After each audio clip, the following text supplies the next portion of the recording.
Hello and welcome to IndieFilmopolis, a podcast dedicated to indie film.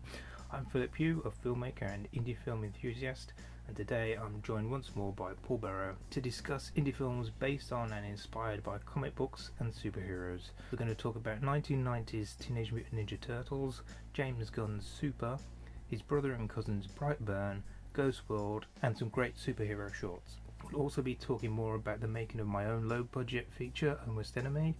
But very quickly, before all of that, I just want to give a quick but massive shout out to our long-suffering but very patient Indiegogo followers. Thanks for sticking around, and if you found this podcast by other means, thanks for joining us. But before we dive into everything, Paul, how are you doing? I'm good. I'm warm but good. Warm, yes, it's a very warm day in England. Thanks for coming back. No problem. With all these podcasts we've been going through, talking about the different stages of making a West Enemy, and we've talked about the conception, the pre-production, the filming, the trials and tribulations of filming, screening the film for feedback. But this episode, because Paul's a writer, we thought we'd sort of backtrack a bit in the process and talk about the writing process, the inspiration. And at the moment, what are you writing? I'm still working on the radio play, but it's taken a longer time than I had anticipated. There's a short story I'm working on at the moment, and it's about a guy who collects action figures. Like, he has them in, they're never taken at the box, they're kind of sealed, but they like in Toy Story, they come to life, but they're like Action Man and that kind of thing. They're like big, they're like He-Man, they're like big bulky figures, hero types, but what they're actually doing is protecting him from a supernatural entity. Right. That entity's home. So it's more like, you know, who's opened this figure, and then he slowly comes to realise, like, oh, that's what's happening. Right. It's very strange, but it's because it's only about 5,000 words. Yeah. It's more about, like, oh, here's why I started collecting figures, and then you realise, oh, the reason these things are getting broken and, you know, can't keep playing the kids is weird. So is it based on anybody, that character? It's based on me. Because, like, we're members of several Facebook collecting groups. Yeah, and some people are very protective of. I'm not that kind of protective, but the genesis of it was, you know, why do people become attached to these properties? Like, why do people go, oh, I've got to collect this, and I've got to get every single one of them? So to start off, I'm going to be calling back to my own fandom of, like, when I first became a mega fan of something. I'll tell that story, but it won't be Star Wars in my case. It'll be something I create for this, and that's when it kind of started. The mania started, and I had to have everything. But yeah, that's a short story I'm kind of working on when I'm not banging my head against the script. Cool. And so we haven't worked on it for a while. I think we mentioned it last time. But we hinted at it. Working on another script. So how does collaboration in script writing differ from when you're writing on your own? Like, I really enjoy coming up with ideas and worlds and things and characters. When it's the two of us, we're of similar but different mindsets a lot of the time. Perfect. Because there's enough overlap, and then there's enough difference. Like with that particular one, it was like an idea that I had, but I knew that I wouldn't be able to. Just my sensibilities on their own wouldn't be able to deliver what I wanted it to be. So it's always, in that case, good to have someone with shared sensibilities. He might have to compliment me here, so different sensibilities. Just to make it work. I guess when you enter doing something as a collaboration, you can't be too precious about stuff, and you have to be open to other ideas. But that was kind of the exciting part and the joy of doing that one for me, because it was like filling in the gaps and working out the bits that I wouldn't have been able to do on my own. And it's very much come down to the very tiny gaps now at the moment, where it's just like, oh, okay, we need to fill that bit in. So where does that go? And I find that really interesting. I mean, I used to do it with my friends just as an exercise, just tell them about what I was writing, and have them go, what about this, and this, and half the time you'd be like, that's actually good. I'm going to take that or an element of that, and then half the time you'd be like, okay, no, but all right. What is it they say to if you steal from one person, it's plagiarism. If you steal from 100, it's research. Yeah. And a lot of my stuff is, this thing came from this, but hopefully please, I'll have put my own spin in enough where people can't recognise it. If they do recognise it, they don't mind. There are no original ideas anymore. Everything comes from something. So yeah, in terms of actually committing ideas to paper and stuff, I mean, it's one thing coming up with an idea, Yeah. and then getting it on paper. The thing I like about writing, the same with editing as well, and that's kind of why I don't like the middle part of filmmaking, the actual filming so much. You don't like the filming of filmmaking? Okay. Is because when you're on set and everything's there, everything has to work, or everything has to come together that day. If you're writing, if it's not going your way, you can just leave it and you can come back to it. Yeah. I don't remember having too much of a problem writing Almost Send Me, because any time it was a problem, I'd just leave it and then come back to it. The best ideas sometimes come when you're not actually sat in front of a keyboard writing. Yeah, I constantly find that. So I never sit down with a blank page, never sit down wondering what to write. I always sit down knowing what initially I want to put on the page, and then obviously out of that comes a lot of different ideas that you weren't expecting. They just happen. They germinate from that as you're going through it. I kind of felt like I rewrote Almost Sending Me a lot in a way. Like, it was always the same 3 acts in terms of what happens. In basic terms, it was always the same, but that kind of layering process of going through and sort of putting more twists and turns in the road was kind of invaluable. This is one of the problems why filming took much longer. When I first gave it to Mike, it was 70 pages, and we were rehearsing it, and I was adding more stuff in, but I didn't add in any more filming days. Oh dear. So I think when we went to start filming, it was 110 pages. So that's why we ended up doing 20 days instead of 10. Everyone can have an idea. Not everyone can turn it into a story, and I think you're very good at turning ideas. I do it because I'm not saying it's easy for you. I'm saying it seems easy. With me, it's kind of, I have this thing at the beginning, and I have this thing at the end, and I have this thing right at the end, and I have this thing before the beginning I wrote, and then you kind of like, I got no middle, and then you've got to kind of flesh that out. Yeah. The second acts are always really difficult. Yeah.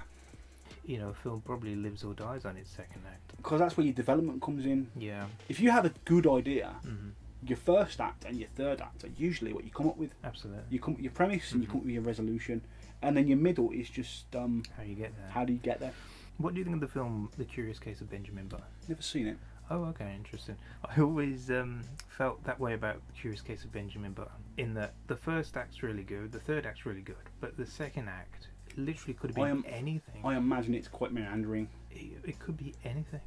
You could take out that second act and you could replace it with dozens and dozens of different second acts, and you'd still be able to get from act 1 to act 3. Yeah. Because they're just not related in any way. But I suppose that's kind of the problem with like a person that ages in reverse. The interesting bits are the beginning and the end. Because you can't really tell in the middle. The problem is it's like a 3-hour film. It's ridiculously long. Really? Yeah. I don't know, that's why I didn't watch it. It might not be that, maybe 2.5 hours. It felt longer than it should have been. Anyway, do you have any writing tips?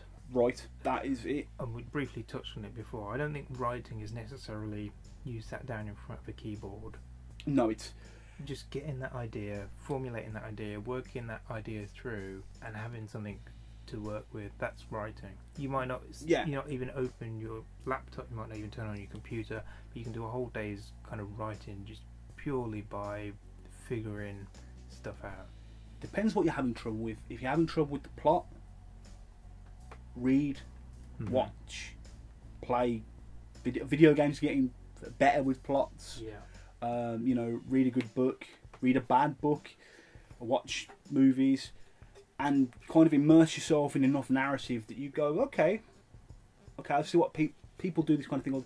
If you're having trouble with characters, go to a train station or a park and just sit there and watch people. You'll probably know interesting characters without realising it. Yeah. That's a good point, actually. While I was making 1 Minute, I worked at a mental health clinic.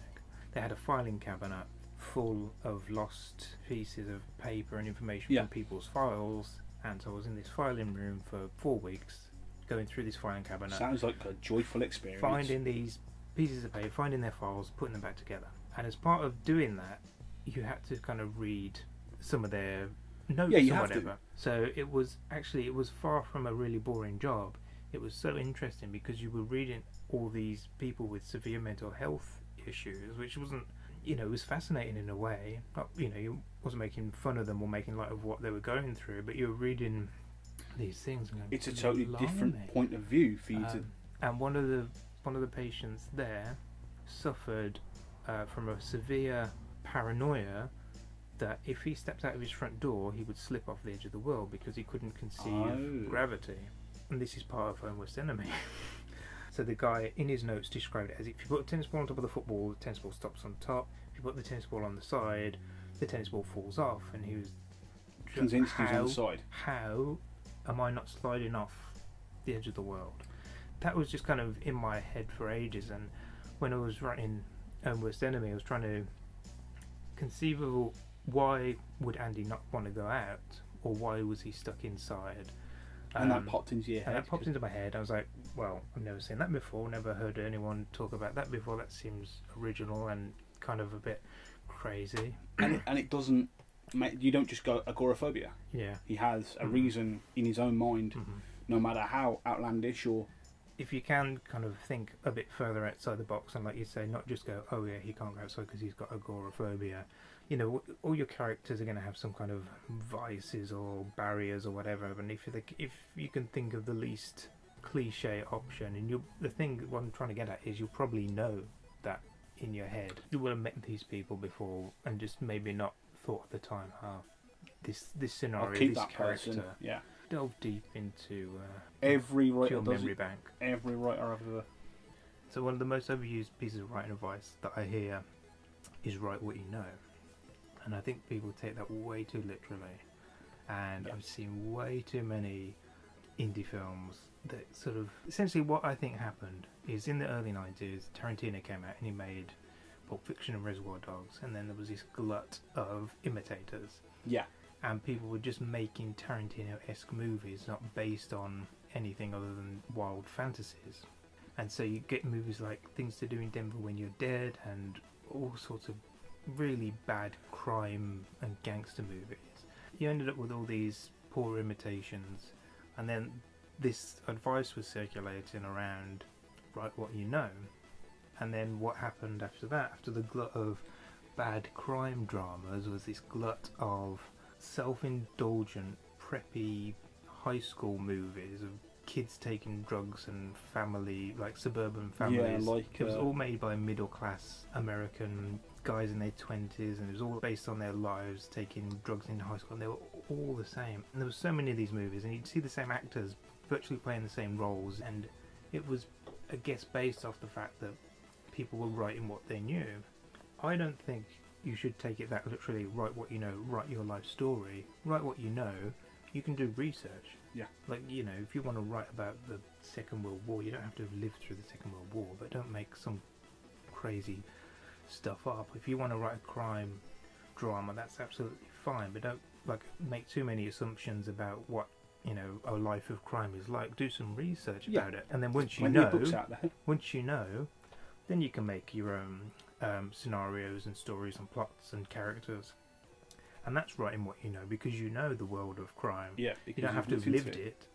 Research is fun. Really fun. Research is, like, whenever I hear the word research, or well, not me, because I don't do it this way, but when a lot of people hear the word research, they immediately think I've got to go to a library. I've got to.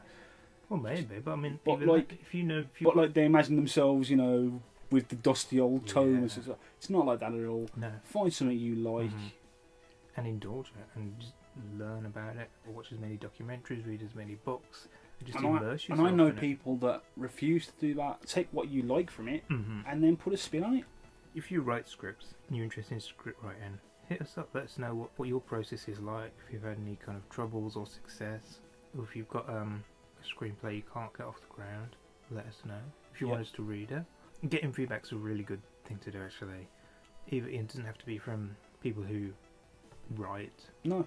Just anybody, and you don't have to take their advice, and certainly don't take their criticisms personally, but if they do make valid constructive criticism or points, the thing that I always love about feedback is, ooh, I never thought of that, or oh, I see that thing that I thought I expressed really clearly here, maybe I didn't, maybe I need to put it further back in the script. Any feedback is usually constructive, as long as it's not someone who just goes, this sucks, in which case you don't want their feedback because they're not really giving you feedback. Awesome. So, yep, if we managed to spark a bit of interest in you with Unworst Enemy, check us out on Twitter, Unworst Enemy UK. I think it is. I'm sure you'll find it, Unworst Enemy. And also we've got a Facebook page, Unworst Enemy Movie, and there's a very outdated website, unworstenemymovie.com. There's a bunch of pictures and posters on there, a bit more info. So, with a lot of the podcasts that we've been doing, there's been a loose or a main theme to them, and to try and engage Paul a bit more, because he's not the world's biggest fan of indie film, which is fine. You say that now, it's not what I get most days, ladies and gentlemen. Now, come on, I like all kinds of movies. But you do like superhero movies, you do like comic book movies and comic book adaptations. I thought, try and find any indie or low budget comic book inspired comic book adaptations or superhero inspired or superhero adaptation movies, and to be honest, we kind of struggled. Yeah, it was a choice. It was hard, but we've got a few, and the main one, which is not long come out, that we're going to start talking about, is Brightburn. It's made for a modest $7 million, produced by James Gunn, who's known to the masses as the director of Guardians of the Galaxy. To the likes of me, he's known for he's not like Slither. Super and Slither. See, I don't just watch. It was written by his brother Brian and his cousin Mark, and it's the second film directed by David Yarovesky. Let's go with that because I'm not trying. Yarovesky. It stars Elizabeth Banks and David Denman as the parents of preteen Brendan Breyer, who is essentially evil Superman. The film follows Brendan's evil awakening as his superpowers consume him, and he uses them to wreak havoc and revenge on the small rural community that he lives in. The entire premise of the film is basically what would happen if Superman grew up to be evil. Paul, what did you think? I really didn't like this film because when you explain that premise, what would happen if Superman grew up to be evil? Mm-hmm. That's a cool idea. It's been done many times in comics, but the way they do it in this movie is the dullest way you could probably do it. I don't think it's a bad film. Yeah. I feel that it's wasted potential. Definitely. It's an effective scare because it is a horror movie at certain points, but the whole thing to me reminds me of a comic book called Superman Red Son, which I think was by Mark Miller. Don't quote me on that. And that story explores what would happen if instead of landing in Smallville, Kansas, Middle America, he landed in Russia during the Cold War. And he didn't become the Man of Steel, he became the Man of Iron. And he stood for like the Warsaw Pact and all that. And he basically became the ultimate deterrent between the US and Russia. And so it's very much a nature versus nurture story. And Brightburn takes it and goes, no, it's all nature. Absolutely, that's my biggest kind of disappointment with it. To be honest, that's where I kind of checked out of the film. I was pretty invested because I thought, what a brilliant idea. Yeah. And then there's a certain plot point.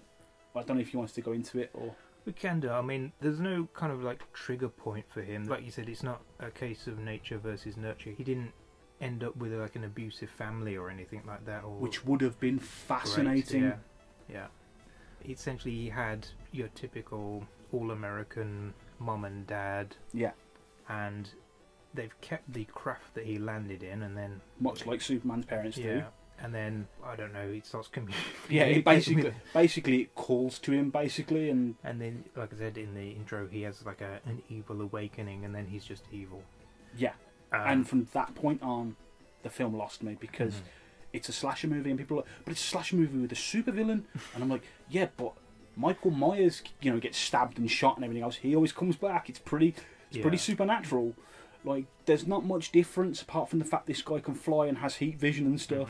And like I said, with the way it's been expressed in comic books, I'll give you another example of evil Superman. There's if you play video games, you'll have heard of the Injustice games, where the Joker tricks Superman into killing Lois Lane, who's carrying his baby. So Superman goes, "Oh, forget this. murders the Joker and just decides no crime anymore, because if you commit a crime, I will kill you. And basically Batman goes, well, that's not right. Mm-hmm. And they basically have a big split, and half the heroes go with Superman, are like, we're just going to turn into a totalitarian state. And Batman obviously is Batman, and they're kind of the rebellion. But that's a more interesting take on an evil Superman, because you've taken a symbol of truth, justice in the American way, shall we say, and turned him evil, rather than, oh, he's evil because he was always going to be evil. And it's got some really effective jump scares and things.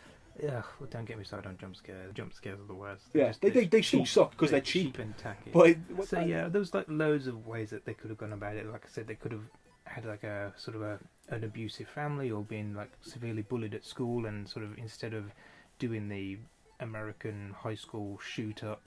Yeah, as it is, it's just like. Yeah, he was always going to turn out that way because that's what he is. I don't know. Is there anything good about it? For $7 million, it's bloody good. For the way it looks and stuff. Production values, it's great. Yeah, I tell you the one. The acting isn't bad at all. It's just. Well, I was going to say, like, I don't normally like Elizabeth Banks, but I thought she was great in this. Really, really good. I do not think it's bad.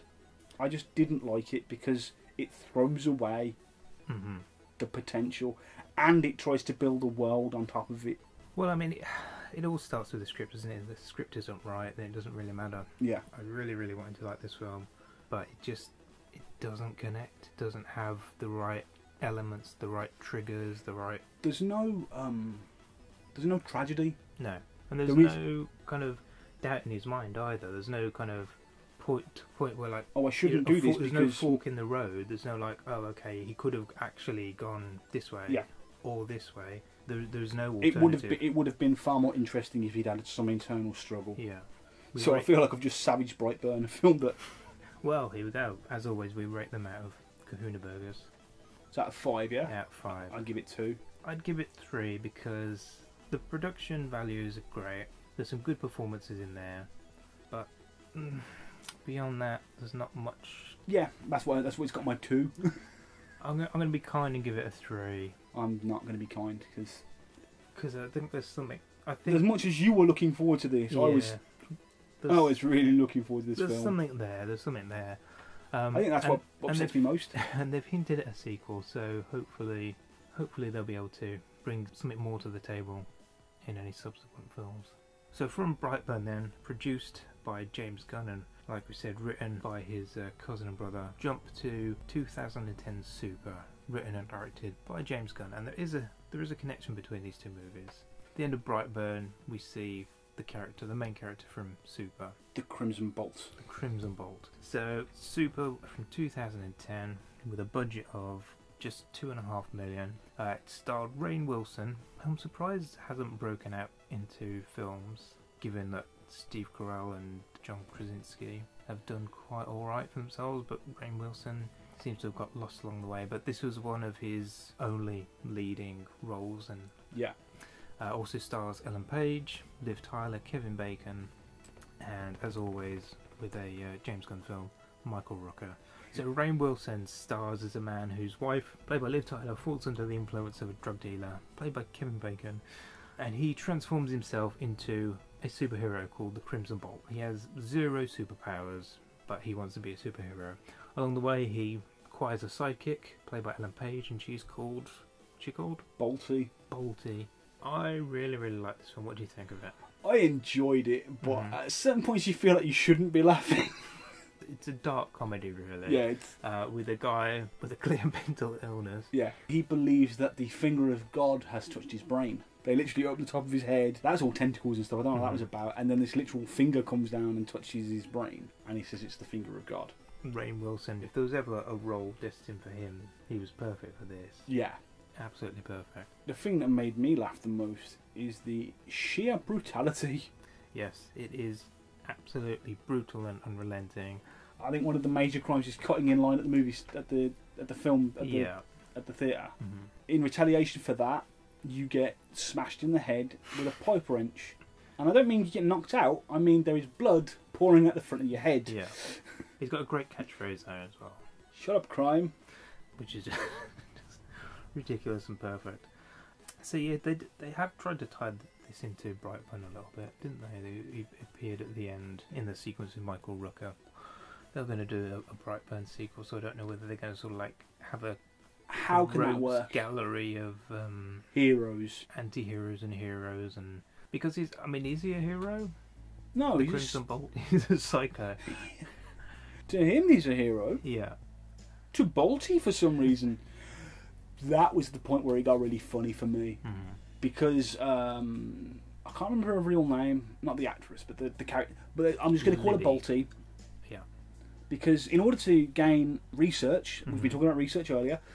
So this guy, obviously doing his research, goes to a comic book store, starts talking to someone who works there, and she figures out he's the Crimson Bolt, and offers to become his sidekick. And I thought at this point, this is going to be the point where she's going to see him do something awful, and she's going to get him help. No, she elevates it. She's much worse. Yeah. And that is so fun. Like she wants to stab people, and like it's brilliant. I mean, that's the thing that made me laugh the most, because I thought I'm pretty sure I know where this narrative arc is going to go. No, not at all. Because most people think like Batman's a nut job. What you're talking about, it's not like it's that kind of thing. Yeah, you're right. I guess in the way that Brightburn was, what if Superman was evil? This is what if Bruce Wayne was dirt poor? Yeah, essentially. because Batman's not sane. No, and certainly neither is the Crimson Bolt. But yeah, I guess he can indulge his madness with his millions and everyone thinks it's fine. Gadgets, yeah. But this guy, he's just like you said, he's got like a wrench. Yeah, and when he first quote unquote stops a crime, it's amazing. Because how's he going to do? Maybe a clip in the neck? Nope, straight in the head. There's a sequence at the end that involves gunplay, and if you've ever seen the '66 Batman series, where every time someone got hit, it was thwack, bang, and it would pop up on the screen. They did that after people got shot, and that is hilarious. Yeah, it's interesting, all these filmmakers, indie filmmakers, going on and just sort of like being handed big properties. Yeah. So he literally went from Super to Guardians of the Galaxy. Blimey, that's a leap. I mean, he started off with Lloyd Kaufman's Troma. Lloyd Kaufman's in this. Yes, and I think he only did Slither before that, and then Super, and then here you go. Here's the keys to. In all fairness, it's the keys to Guardians of the Galaxy, which at the time nobody's going to. Well, looking back, nobody will believe it. But at the time, I was like, well, that's it. Marvel have run out of characters, because there is no way they're going to get a talking raccoon and a tree over. Nevertheless, he went from a $2.5 million budget for Super to $170 million. Yeah, true. But I suppose if you look at it, they're kind of the sacrificial lamb. Well, we tried it, but this, if it works, then you're made. If it doesn't work, then it seems to be their model. They find indie filmmakers like Spider-Man director, what's his name, John Watts. The only feature he'd done before Homecoming was this low-budget film Cop Car. See, to me, that's more crazy than Gunn, because Spider-Man's bloody Spider-Man. Yeah, it's this weird gamble that they take on these indie filmmakers, and I'm sure the Captain Marvel directors are from the indie world. Freshly, Of course, Taika Waititi, who now won't leave Marvel alone. Amazing Taika Waititi. None of them have had any kind of prior studio experience. But I suppose what that means is, this is ridiculous, but let's say they hired Spielberg, right?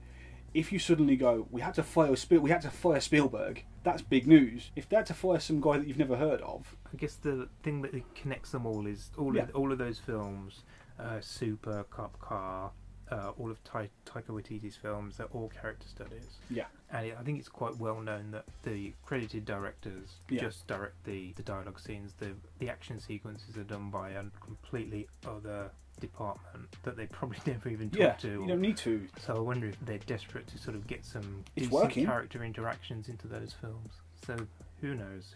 People making indie films today, making Marvel films tomorrow.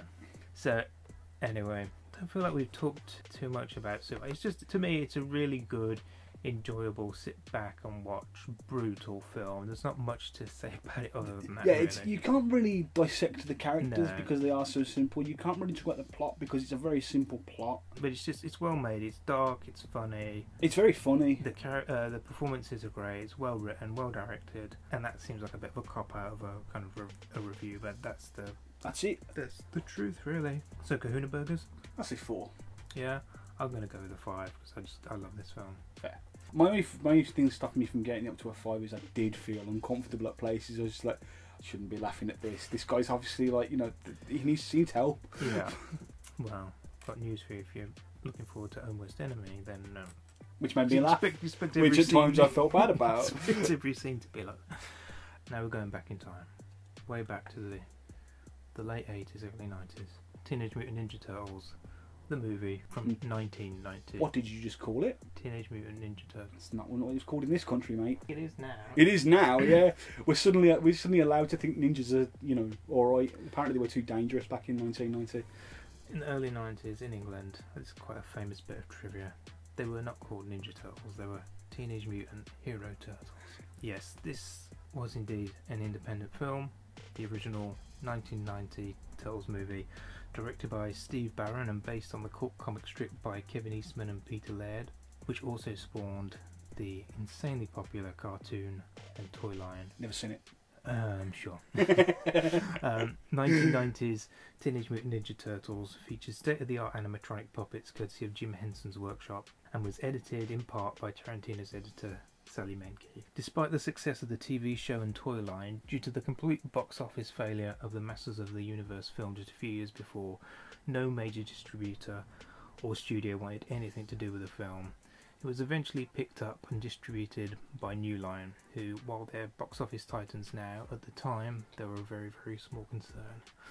The film was made for a mere $13 million and went on to gross over $200 million worldwide, making it the most successful independent film of all time. A title it managed to hold on to for almost 15 years, only beaten by everybody's favourite, Mel Gibson's Passion of the Christ. I couldn't think of the name of it. Which, I was like, hang on, it's the one. I actually thought it's the one with Christ. The Jesus movie, and that grossed an insane 600 million. Anyway, so this is a film from our childhood. We grew up on the Turtles. I guess we'll put our nostalgia cards on the table. Okay, I'll put my nostalgia card. Right, I hated the film. What? Okay, you can leave now. I've always loved this film. No, I hated it when Why? Because it wasn't the cartoon, which is what I wanted. But you already had the cartoon. Yeah, but I wanted the cartoon on the big screen, man. No, I thought that I always loved this movie. I always thought it was great. And it is, to me, it's one of those films that's kind of much the same way as Ghostbusters kind of has grown with the audience. Yeah. Because it is a darker take on the story. You know, it is a film that you can enjoy. Yeah. Now. So that being said, I like the film like on subsequent watchings because I got older. I read the original Turtles comics, not the Archie versions based on the cartoon. And looking at it from that, you're like, this is really cool. The story of this film is based much more closely on the original comic. Yeah. And that's one of the things that I think allows it to last the test of time a bit better because there's more reality to it. It's grounded more in reality than the cartoon is. Whereas with the cartoon, everything's outlandish and crazy. Yeah. There's only one outlandish aspect of the film, and that's that these 5 mutants, the 4 Turtles and Splinter, exist within this fairly grounded, gritty New York reality with the crime wave going on. So I think that helps massively maintaining that it's a watchable, it's enduring film. It's a really good film. The only problem I have with it is the elements it takes from the animated series. So what didn't you like? I mean, they took the bandanas, which is a good thing to do because it makes them identifiable. If they're all red, it's kind of stuff they didn't take from the cartoon that I think they could have done. Donatello has no personality in that film. I think that's my main problem with it, to be honest. Is like Michelangelo has a bit of personality. Raphael and Leonardo, obviously, every movie they've ever made since has portrayed that relationship the same as this movie. But Donatello's literally just like, oh yeah, cool. It's like, give him the personality he had in the cartoon if you're not going to give him anything. Yeah. Speaking of Donatello, he was voiced by Corey Feldman. Really? Yes. You didn't know that? No. Wow, okay. And apparently he claims that he was only paid $1,500. He said that the producers told him lowball him. Yeah. That it wouldn't be very successful. But, well, there you go. Like you said, the Masters of the Universe was a bomb, but then again it was made by Canon, so... I can't imagine that Corey Feldman spent more than an afternoon in a sound booth recording his lines. No, true. Performances. The guys in those costumes, how they did half the stuff they did in those costumes is insane. The weight of those costumes. That's what I mean. Insane. Because of that, the simple stuff isn't simple. It took like 3 or 4 people separately to control the animatronics of the head, and so they've got to be. So that's like 5 people who've got to be working in sync with each other for one performance. It's Jim Henson's last project, isn't it, as well? Yeah. He wasn't too happy about it. He thought it was too violent, but he did it as a favour to Steve Barron, who had done the pilot for The Storyteller, and the supporting cast I really like in this film as well. Judith Hoag. That's April O'Neil, April O'Neil, she's great. I mean, at the minute, there's like loads of talk about needing strong female characters in movies and stuff, but to me, this incarnation of April was just a complete badass. She was great. She's really feisty, and it's like apparently she was a complete bitch on set, which is why she's not in the other 2 movies, which is a shame because the subsequent April is a much watered down character. Very affable, laughing along at all the antics. So that's a shame. And I love Elias Koteas, who plays Casey Jones. I'm surprised he never kind of broke out further from that. Or I've only ever seen him in supporting roles in bad studio movies or in indie films. So like normally when you've got human characters acting alongside, with the Turtles movie, all you want to see is the Turtles. But I think their incarnation of April and Casey Jones is really good, and they work very well alongside the characters. Yeah. Unlike the sequels with April, certainly unlike the remakes, the Michael Bay versions, where the first film was essentially an April O'Neil movie that featured the Turtles rather than a Turtle movie that had April O'Neil as a supporting character. It just didn't work for me, those. But there's just so many good things about this film. Another thing I love about this film is the soundtrack and the songs. I had the album. Yeah, same. And this was in it's not as good as the album for the second one, because that had really like ice on it. Right, you can leave again. But no, I love that Turtle Power song by Partners in Crime. The only problem with that song is it claims that Raph's the leader in it. Yeah. And that caused, I remember a lot of schoolyard arguments about that. People saying, in the movies Raph's the leader and in the cartoon it's Leo. And no, he literally calls him the glorious leader. Absolutely, but this is in a time when you couldn't instantly disprove anybody. Yeah. Look, on Google it says... And another thing, like I was thinking about... That must suck. You can't have an argument about anything these days. I know. This happened to me several times, and I don't know if you ever came across this, but one of the first big kind of adventure movies that was out when we were growing up was Ghostbusters 2. And at the time, the cartoon was out and was massively popular. Yeah. Again, because this is like a different time when you can't just instantly access anything. Sort of Ghostbusters 1 from 1984 was sort of I wouldn't say a lost movie, but it wasn't around. It was like being a Star Wars fan. Yeah. I only ever saw that if it happened to be on at Christmas. Mm-hmm. So it's like that kind of thing. With Ghostbusters 1, your movie got released once on one format, and that was it. And I don't think people were aware of it. So the cartoon was crazy popular, and a film comes out called Ghostbusters 2.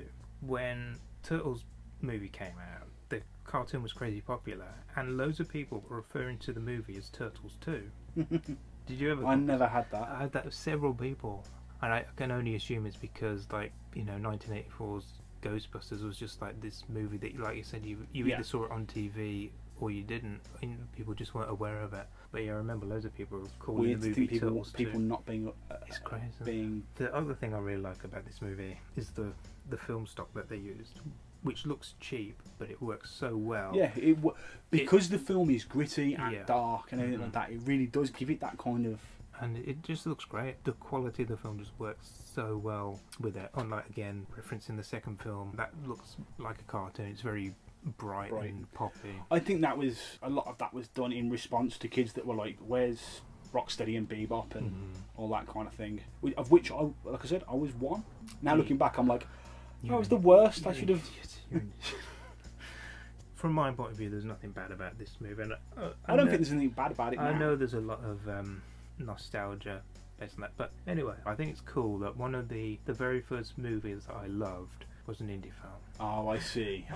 Gonna do Kahuna Burgers. I'd have to give this 5. Looking like having seen it again for this, like it's a pretty damn good adaptation. Mm-hmm. It's the best one, I think. Far. For me, 5 out of 5, no doubt about it. I'd also give this 5.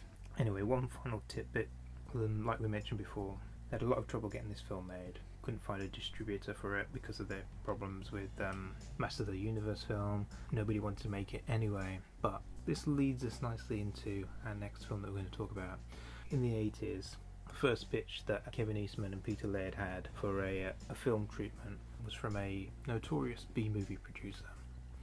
And the idea that he had was that the Turtles, who definitely weren't going to be teenagers, would be played by 4 comedians who were popular at the time.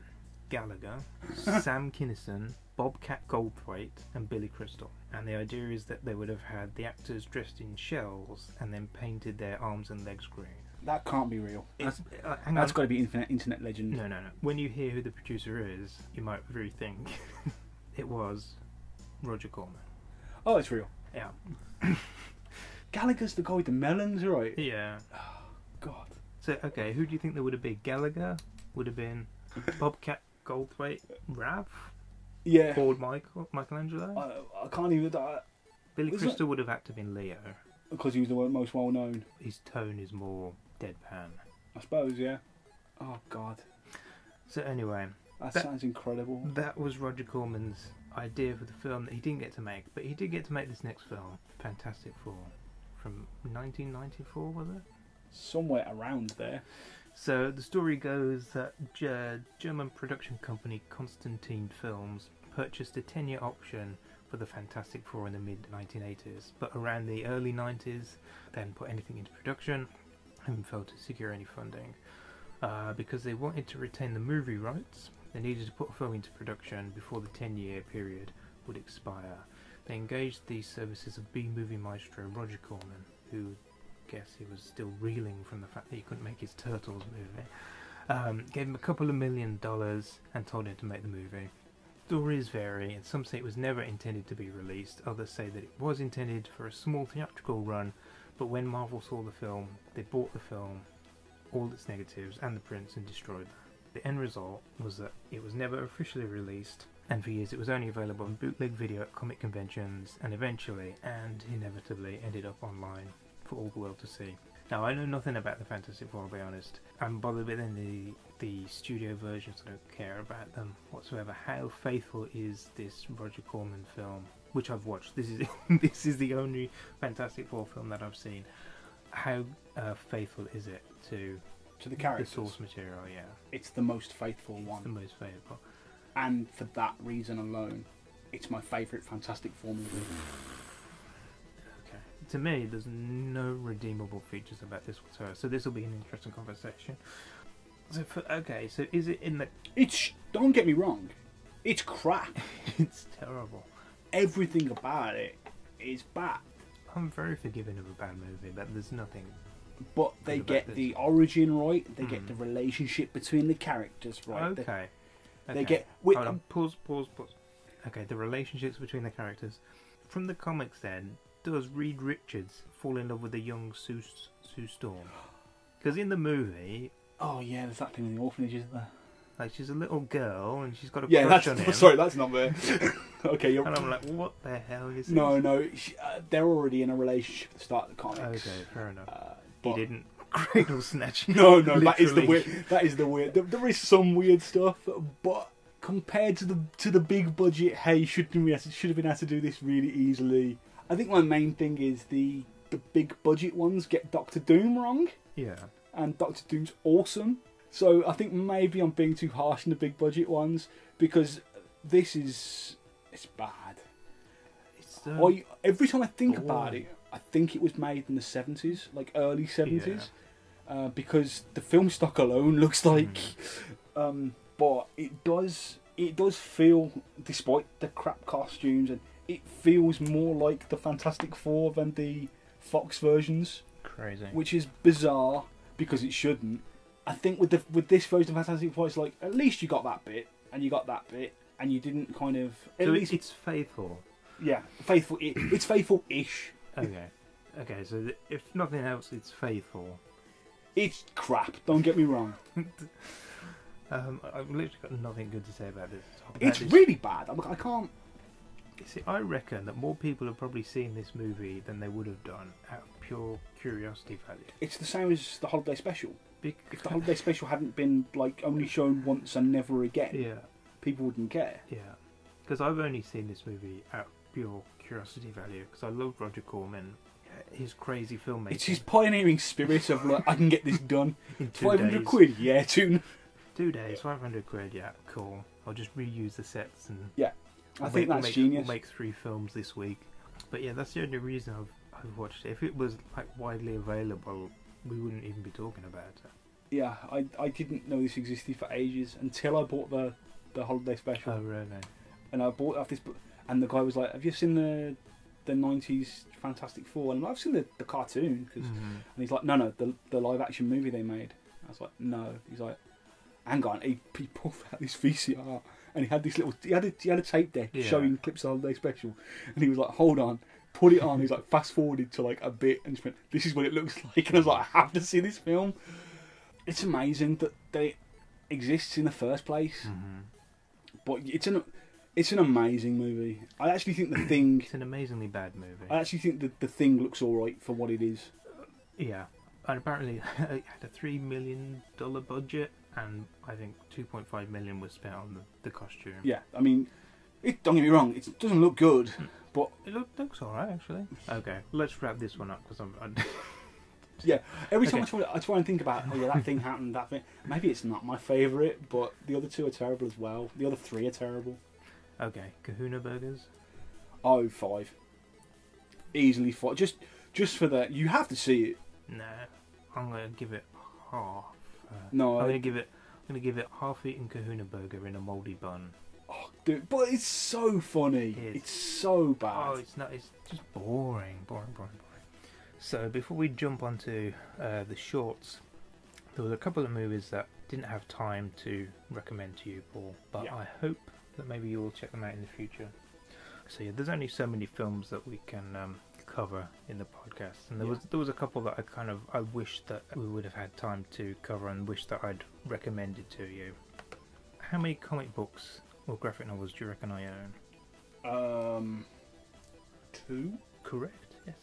One of those is a Walking Dead compendium, and the other one is the Ghost World graphic novel. Okay. By Daniel Clowes, which I bought because when I first watched the movie, I just adored it, and I wanted to see how different it was. So yeah, I kind of do wish that I recommended this year because I rewatched it recently, and it's awesome. Ghost World from 2001. Daniel Clowes worked on the script with Terri Zwigoff, who'd previously only done a documentary on Crumb, the illustrator. Yeah. So yeah, Ghost World, it's got Thora Birch in it, who's sort of a relic of the late 90s, early 2000s. I don't know what she's up to these days. But it also stars Scarlett Johansson, who is firmly rooted in comic book movie genre. She's well in there. It's also got Steve Buscemi, who I'm surprised has never been in a superhero movie or comic book. He will be. He's got to be a bad guy at some point, surely. How he hasn't played the Joker with that face, I'll never understand. I love this film. It's one of those films that is genuinely quirky. It's not a film where you think, I hate the word quirky, because the moment you see it in the TV guide, it's a byword for shit. Yeah, but this film definitely is not shit, and it's not quirky or zany for the sake of it. It's genuinely weird. I'll give it a watch. I think you should. You're not the first person to have said I should watch it. Yeah, like I said, I'm regretful that isn't one of the ones that we're talking about. Another film that, again, I just kind of thought about this one too late, really. I saw this not too long ago. It's called 1 and 2 from 2015. It's got Kiernan Shipka in it from Mad Men. You ever watched Mad Men? I have watched Mad Men, but... and indie darling Timothée Chalamet. But yeah, I really like it. It's a nice little indie film, and it follows a family who live a rural lifestyle. They're almost kind of Amish. Right. Like they're completely cut off from the outside world by their father. And there's no real indication at the start of the film when it's set, because they've got like gas lamps and the farm tools they use are relics of of a bygone age. Of a bygone, that's the word. So Kiernan Shipka and Timothée Chalamet, they play the 2 teenage children, and they've got the ability to rematerialise, sort of transport. Do they swap positions? Oh no. So they can do it independently. you only ever see them do it the most rematerialize 5 to 10 meters away from where they originally were. Okay. But it's a power that they use very playfully. Like when they go swimming in the lake, they rematerialize 10 meters in the air so they can bomb back into the lake. That's cool. That's kind of stuff I do. So, like I said, they're all very kind of playful with what their ability is. But the problem is their ability is kind of linked to seizures that the mum's having. Oh. So the dad's very dead against them using their powers, and that kind of everything transpires from that point because their playfulness is putting their mum at risk. Okay, that's interesting. And it's got a great kind of melding of indie film and superhero ideas and ideals. You know, it's much more insular than a Marvel movie. It's not about whether you use your powers for good or evil. It's purely about the consequences of using your power or gift despite knowing the dangers. And I guess in a sense, as their whole world is their mum and dad, yeah, it is like saving their world. Yeah, it is like a Marvel movie, than... absolutely. I mean, that sounds really interesting because there are, as you're fond of telling me, there are like 500 Save the World movies. I'm fond of yeah. I mean, that, to be honest, that kind of thing is what they should explore in like the Superman movies. Is like, I have a responsibility because I can do this stuff. Yeah. One of the things that I really liked about it is it legitimately feels like this movie could fit into the X-Men franchise.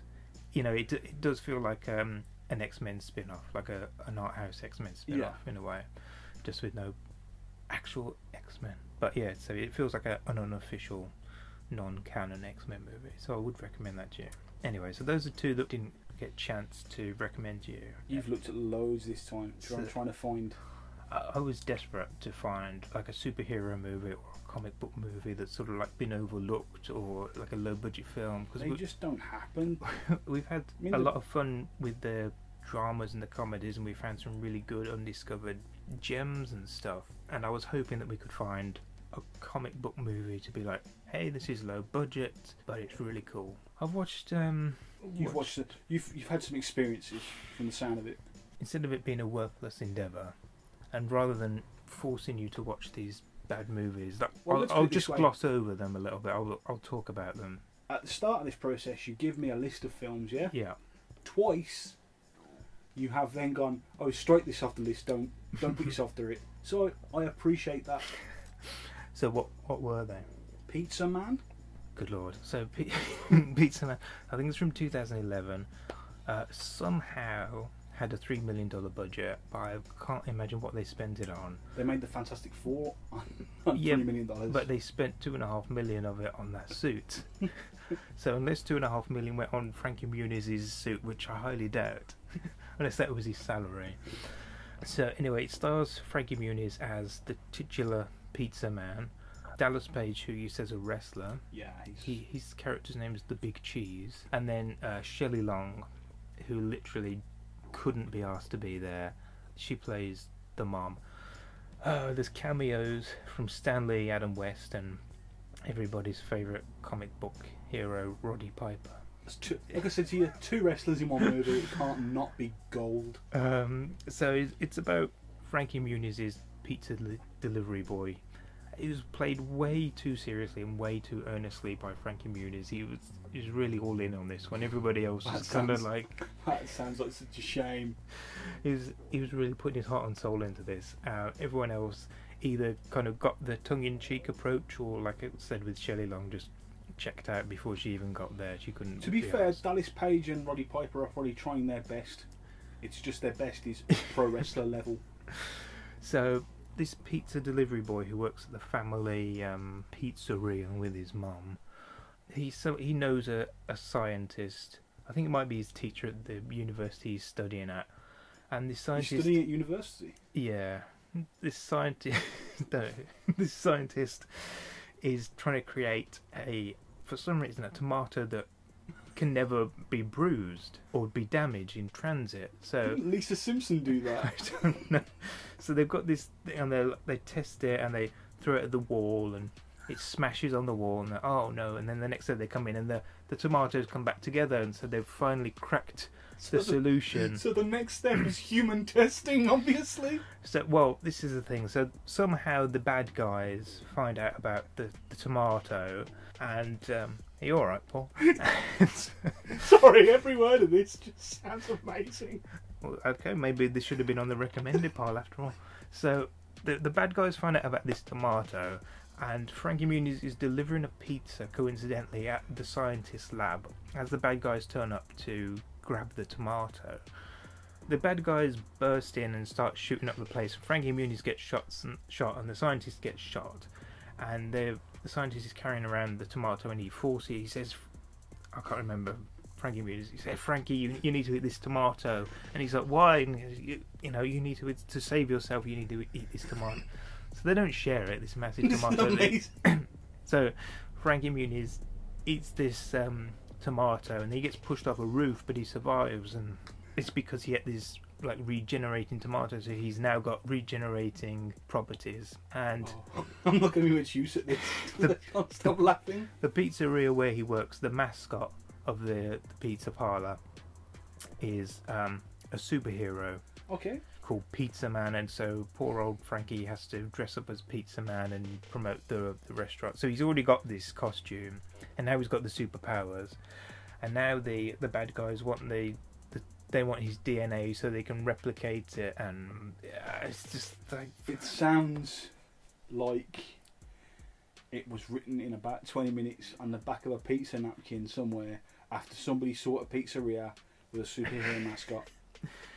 Did you ever see any of those Roger Corman? Keep mentioning Roger Corman this episode. He features a lot. Those Roger Corman produced kids movies from the 90s. Possibly, but you'd have to remind me. So because I saw a lot of rubbish in the 90s. Yeah, so they were straight to video. You'd pick them up from the video shop, and they'd obviously have intriguing artwork, but the films would be absolute crap. And the stories would always be the same. There'd be a kid with a single parent, so check. Yes, we've got Frankie Muniz with a single parent. And there'd always be like a scientist. So if one of the parents wasn't a scientist, they'd know a scientist. So yes, Frankie Muniz knows a scientist. And then there'd be this object of desire in the whole thing. In this case, it's the tomato. In other films, it'd be like an animal that's escaped with super qualities or whatever. It'd be like a scientific formula or something. And then there'd be the bad guys, there'd be the head honcho, and then there'd be the bumbling underlings, and they'd all be after the whatever it was, object of desire, the pet or the formula or the ancient artifact that the relative had sent from ancient Egypt or whatever that's got superpowers. And then, essentially the rest of the story writes itself. But the most kind of like weird and disturbing thing about those Roger Corman things was he employed softcore porn TNA directors and to make them, because like he'd do those films as well, and he'd have like the sets and the crews left over, and then they'd make kids movies on the same sets. Man knows how to make his money, like how to stretch his budget. So they look like TNA movies, like the aesthetic of it would be like a TNA film, just the production design, the lighting, because it'd be the same cinematographers who are used to doing that and the same directors. Everything about this Pizza Man is exactly like that. He looks like a... Should I tell you what film that this reminds from that setup? Go on. Home Alone 3. That's way too high a budget. I think you need to but it's the same plot. It's there's something hidden in this thing. Oh, sure, yeah. Oh no, absolutely, yeah. It ticks all those boxes. That's amazing. Yeah, so like I said, there's a bunch of cameos. So how on earth did they get these cameos? I don't know how they tricked them into it, unless this is where all the money went. Unless they give like Stanley $1 million or something. Stanley apparently just liked cameoing in movies. The cameos are just like the worst type of cameos. There's nothing clever or funny about them. Frankie Muniz delivers a pizza to Stanley completely randomly, and he's on screen for about 20 seconds, and he pretty much says, "Oh, hello, true believer." That's a good impression of Stanley, actually. He whittles something else off, and then obviously as he lets him go, he goes, "Excelsior!" And just like Amazing. the next person he delivers to is Adam West, and Adam West starts spouting a bunch of Batman stuff and starts talking about being the mayor of this fair city, which is obviously a reference to Family Guy. It's just like they've got the idea of cameos completely backwards. It's like, you know, They're not supposed to be the main plot. The meta aspect of it, just gone crazy with it. Instead of like being like a line that they slip in that's like sly and funny, it's just like, okay, so you're Batman. Let's think of every line you're going to say is going to have some Batman reference. And then when Roddy Piper turns up, which is the bizarrest one, he comes in randomly to the pizza parlour. At least Roddy Piper's got like a little bit of a background in film. I mean, not many of them were good movies, but like They Live is pretty good. Well, Welcome to Frogtown, not so much. He comes in and he starts demanding a pizza, and Frankie Muniz says, no, you know, stop getting so rowdy. Oh, God. Stop getting so rowdy, we've stopped serving pizzas. And then he starts taking the display pizzas and eating them and spitting them at Frankie Muniz. And there's other cameos as well, and it's just, like I said, they've got completely the wrong idea of what a cameo should be. So this was never shown on the Disney Channel? It sounds awful, but in a good way. It's one of those, it's like The Room in the sense that within it, there's some unbelievably bad scenes that are good because they're so bad. But a film as a whole is just unwatchable. Yeah. I don't know why clips of this movie haven't surfaced on YouTube. I don't know why this hasn't become the next Room.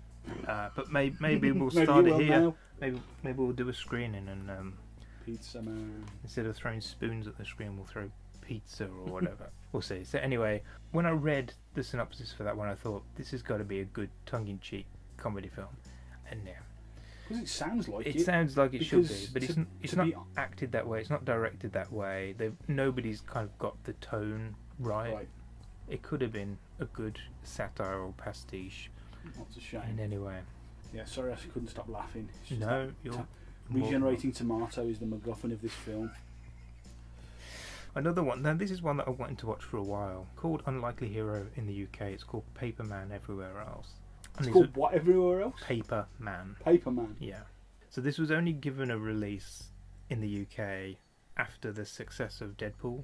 Really? Yeah. So, like, judging from the DVD cover, you would never know that Jeff Daniels was the main character in this film. No. So it's got... But I would be able to tell that it's 5 stars hilarious. From Letterboxd. So yeah, it's got Ryan Reynolds slapped all over the cover. His name's... Ryan Reynolds is the cover, there's nothing else on it. Emma Stone. Other than a clip art explosion behind it. Jeff Daniels is just about managed to squeeze his name on the front, and despite being the main character, I'd be surprised if Ryan Reynolds spent more than 2 days on set of this movie. That's bad. I always hate it when things do that. So, I mean, to be fair, that's not the filmmaker's fault. Of course. But nevertheless, this is... It's false advertising. I don't like to rag on a film, especially an indie film, but I hate these kind of indie films. There's just too many of them, and they're all the same. And they're all about a guy going through a midlife crisis. More often than not, they're a writer, and yes, in this case, Jeff Daniels is a writer, and he's in some strange remote place, and he meets a quirky girl, and the girl's way too young for him. You know, of course, by the end of it, only he discovers that everything he needed was always right with him all along. It's horrible. It's horrible. It's so derivative. I think when these people had written the first draft of the script, I think they realised how derivative it was, or someone had told them. And instead of going back and changing any kind of story details or anything, they just kind of like peppered some quote-unquote quirky, inconsequential stuff over the top of it. So, sounds like... Thanks for saving me from this one as well.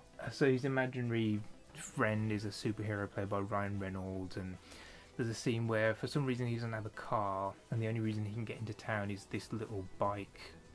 So there's hundreds of shots of him riding this little kid's bike into town, and it's just like there's all these visual inconsequential gags and stuff, but none of it kind of elevates it out of being, like I said, a very derivative midlife crisis indie movie. It looks like it should be a indie superhero film, but it isn't. If you don't want to watch it, I believe at the moment it is on Amazon Prime. You should avoid it. Block it, delete it. I might as well do Kahuna Burgers for this. For Pizza Man, you know what? I'm going to give it 2, just because it's wrong in all kinds of ways. But people are trying, and people are trying really hard in it. Unlike the Hero, I'm afraid I'm going to have to give it 1. Still better than the half you gave Fantastic Four. Okay, fine. I'll give it half. I'll put it on a par with Fantastic Four. I do not recommend it. Now, the other movie that I checked out, like I said, I was desperate to find something different, and I found this film called No Ordinary Hero. This is also on Prime, and it's about a deaf superhero, kind of. The actual story, there's sort of parallel storylines going on. The one involves this deaf actor who plays this superhero, who's a deaf superhero. So you've got a hearing impaired man. Okay, so guess what his name is? I was hoping it was hearing impaired man. No, it's not hearing impaired man. Deaf man. No. Mr. Deaf. Don't know. Because He's called Super Deafy. he's called what? Super Deafy. No, he's not. What's he really called? He's called Super Deafy. That's so bad. This is essentially a film made by deaf people. Okay. And I like that kind of thing. And I like the idea behind it, that it's sort of trying to be more inclusive and trying to bridge gaps. The cast is evenly balanced. So there's one half of the film is like a family drama. There's a young boy whose favourite superhero is this TV Super Deafy character. Okay.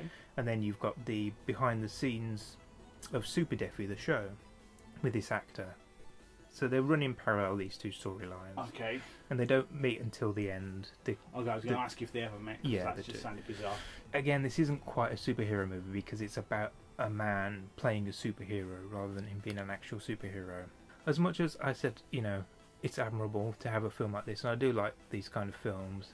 Like, I understand, like, if you're deaf, it must be really difficult and very frustrating living in a hearing person's world. In real life, the guy who plays Super Deafy, he also co-wrote the film. So one of the scenes in the film, he goes to an audition for another acting role, and he walks in, and everybody there is deaf, but they're all different ages and different sexes, different races. Okay. And so he's acting very confused. Why am I here? What are there more roles, or is it just the one deaf role? And he explains, no, it's just the one deaf role. We're just, the producers aren't 100% sure the way they want to go with this character. Okay. Then for some reason Marley Matlin turns up to this audition for this same role, and then she goes ballistic. She starts shouting at everyone. She starts going, I've warned you about this before. I've told you can't just write deaf person in the script. They need to elaborate on the character and who they are and everything. And look, there's a couple of points in this movie. Like I said, I appreciate it must be really difficult to be deaf in a hearing person's world. Great deaf director, deaf writers, deaf producers. The two main characters are deaf, but I hate it when things like this slip in and there's a bit of a chip on their shoulder about stuff. Because to me, at the minute, people are always complaining about roles being a white person of a certain age, with a certain look and whatever. Yeah. And so in this instance, it's a very broad character outline that they've got, and they want a deaf actor to play it, and then they'll make the character fit to the actor, which to me is like, isn't that what every actor wants? And you tailored this role for me. Good. Yeah, exactly. And that becomes a problem within this film, because they're upset that they're sort of going, oh, it's a deaf character and we just want a deaf actor. And I'm just thinking, is that a problem? So there's a few moments, like I said, where the sort of this chip on the shoulder angle comes into play. But apart from that, it's not a bad film, but it isn't a superhero film. So yeah, I admire the fact that this cast and crew of deaf people have made this talking film, basically. Yeah. Quite a feat, quite admirable, and it's a well-made film by all accounts. It's just, like I said, it doesn't fit the superhero mold. Doesn't fit the theme. Again, if we're going to throw Kahuna Burgers at it, I'd probably say it's a 3. I guess it's more of a family film as well. Does it become overly preachy? Like I said, it has those chip-on-the-shoulder moments, but it doesn't become too overly preachy. Cool. But yeah, I'd recommend it if you wanted to watch a family drama written and directed and produced by talented deaf filmmakers rather than a superhero movie. So anyway, so that was the end of my endeavour into desperately trying to find a low-budget comic book or superhero movie that's sort of gone under the radar. Now, if you know of one, if you've made one, if you've seen one, recommend it. Like I said, despite my best efforts, I haven't found something that fits the bill, but I'm sure there must be something. There's got to be something, but it's a difficult genre to do on a budget, though. It is, unless you're going to make it a character, like a character piece. Yeah. It's unfortunate, but a lot of people, when they hear superhero movie, want one thing. Mm-hmm. I'm more into the characters rather than the situations. Mm-hmm. So a movie like that would be awesome. I've seen enough films where the world's about to end and only so-and-so can save it. They're all like that, aren't they? Don't start. Okay, those are all the features we want to cover. Just got a few shorts to round off this comic book superhero inspired podcast. The first is a short film from 2013 called I Am Super, written and directed by Brandon Agan. This is one of the films I'm proud to say that I backed when it was crowdfunding. For all the people who helped back Almost Enemy, yes, I do pay it forward. But anyway, I Am Super, a 40-minute short film made for just $6,000, I think. And it follows Peter, who, after finding out that he's terminally ill, decides to do something more with his life and make his remaining time on Earth count for something more by trying to become a superhero. So, Paul, what did you think? I thought it was really well made. Mm-hmm. Like, yes, you sit there and say it's a short film. It's 40 minutes long. Mm-hmm. Yeah, for $6,000, you got to admire the ambition of this film. I'm more than admire it. I want to emulate it. I mean, it's ridiculous. It's it's pretty much half a feature film. Yeah. I always thought it was a shame that they didn't kind of take what they had with this 40-minute short and kind of shop it around a bit, get a bit more money, and expand it into a fuller film. Because they could have taken what they'd already got, because it's really well shot, really well acted, really well scripted, really well directed. And the first feature film that Scorsese released was called, it had a bunch of different names, but I think it's most commonly known as Who's That Knocking? Or something. Who's That Knocking on My Door? Essentially, that started out as a short film, and then that did really well at festivals, and someone gave him some money to do a bit more, and so a couple of years later he made it a bit longer. I think it got it up to about 60 minutes, and then he shopped it around a bit more, and then someone gave him some more money, and then he added a bit more to it, and he ended up with a feature film off the back of it, which I think is a pretty good way to It's not bad. Keeping that cast together would be a nightmare, but... Certainly. But he managed to do it. I mean, that was with Harvey Keitel. But, so, I mean, he's kind of halfway there. I mean, it's a big achievement. Mm-hmm. I like the angle of the terminally ill person wanting to do more with their life. Yeah, what's left of their life. Yeah. It's sort of a more dramatic version of Kick-Ass. Yeah, there's no jokes in it, really, that I can point out. There's a bit of humour. There's some humour, but there's no straight out. No, sure. I think the ending packs quite a bit of a punch. Certainly, yeah. I mean, he certainly, he does make a difference to people in that film. There's certainly some situations that would not turn out very well, should we say, just I'm not spoiling it. Yeah. Because you should definitely go out your way and watch this. Yeah, fortunately it's free on Vimeo, so because Vimeo's search engine is crap, and if you put in I Am Super, you'll come up with every title with super in it. You won't find it. So type in I Am Super and Brandon Agan, A-G-A-N, and it'll pop up straight away. And enjoy, like I said, admire the ambition of the film, the scale of the film, and the fact that it's a different take, a more dramatic take on the idea of the normal person wanting to be a superhero and do something different with their life.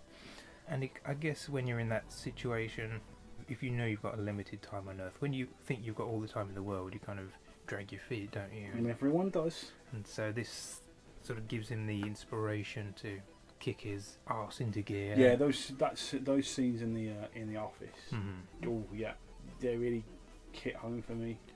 It's real. Yeah. That's a person with experience. Because I backed the film, I guess I got the perk with the Blu-ray. They really went all out with the features on this. They've got like a 40-minute making of documentary on there. Really nice in-depth stuff set up. That might be available as well to view online. If it is, check it out. It's a nice look at making. You don't really see that kind of thing with the short movies. No. We did this. You get the end product and the big hurrah, but you don't really get the blood, sweat and tears, as it were. Absolutely. So certainly both are worth checking out in conjunction with each other. Not much to say other than highly recommended. Kahuna Burgers? I'll give it 4.5. Right, I'd definitely give it a 5 out of 5 for I'm just being too stingy unless you know the Fantastic Four from 1994, whatever it was. That's true. Did you actually give that one a 5? I gave it 5, but I probably shouldn't have done. I just wanted to wind you up. Shameful. Okay, but yeah, 5 from me, 4.5 for you. And the final film we're going to talk about is a short film from 2010 called The Legacy by Mike Dotto. It's a 12-minute film that's got a staggering 1.2 million views on YouTube, so you may well have seen it before. And it's about a young boy who believes that his father, who used to be an actor, is an actual superhero. So what did you think of this one? I really liked it. I've got a special place in my heart for the Chris Reeve Superman movies. Which essentially this was ripping off. Yeah. So paying homage to. Set it up a bit better than what I just did. Well, let's put it this way. It starts off and the father is watching himself on television. The scene he is watching is very reminiscent of a Chris Reeve Superman scene. It's kind of, it's even like, it looks the same. It looks that kind of age and everything as well. And it kind of won me over from there, really, because of, I don't really want, because it's only 12 minutes, I could easily go through the plot, but I don't really want to do that. So, well, basically, the father is Chris Reeves. Yeah. He used to play, not Superman, Crypto Man, or something like that. Because I remember thinking that's a bit close to Kryptonite. But fair enough. Plays Crypto Man, and his son is somehow unaware that his father used to be an actor in these films, and then once he stumbles across some magazines or something with his father on it, dressed as a superhero. Yeah. It's basically the son trying to discover if the father is a real superhero. And whether he's inherited any kind of superpowers. Yeah. This is a big budget short film, I think.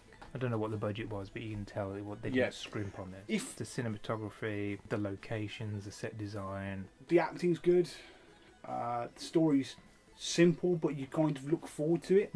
The one thing that I liked about it is the dialogue's pretty sparse, and there's a point where he's looking through his father's wardrobe looking for the costume, and that's all scored with music to fit everything that's going on. It reminded me of The Snowman, the Raymond Briggs animation, and the way that that's pretty much a silent film, but all the emotional beats are hit with the music, and I felt like that was very similar in this film. It wasn't just a score layered on for effect, or just to be like, okay, happy moment, sad moment, dramatic moment. It pretty much rode all the highs and lows, or whatever, all the emotions. Very Williams-esque.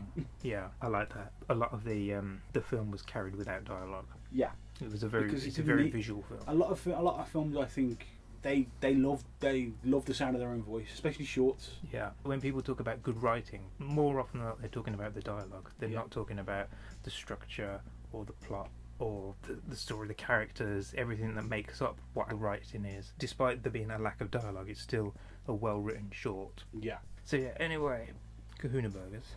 Same again, 4.5. I'm going to give it 3.5 to 4. Yeah, I think my connection to the Chris Reeve Superman movies, which you aren't such a big fan of, if a fan at all, is because it really is a love letter to those movies. You can see it. So as a piece of filmmaking, I think it's great. So that brings us to the end of our low-budget, independent, comic book, superhero-themed podcast. If you want to listen to previous episodes, you can find the podcast on iTunes, SoundCloud, Spotify and YouTube. Just search IndieFilmopolis. And they're all great. Oh, thank you very much, especially the ones with you in, I guess. Well, I wasn't going to say that, but thank you for saying that. You can find us on Twitter, Facebook and Instagram. On Facebook and Instagram, if you search IndieFilmopolis. And the film is with a PH, so IndieFilmopolis. On Twitter, because the handle IndieFilmopolis is too long, we had to settle for Filmopolis. If we pique your interest with Own Worst Enemy, we're on Twitter and Facebook. Just search Own Worst Enemy Movie. Again, we've got a website, ownworstenemymovie.com.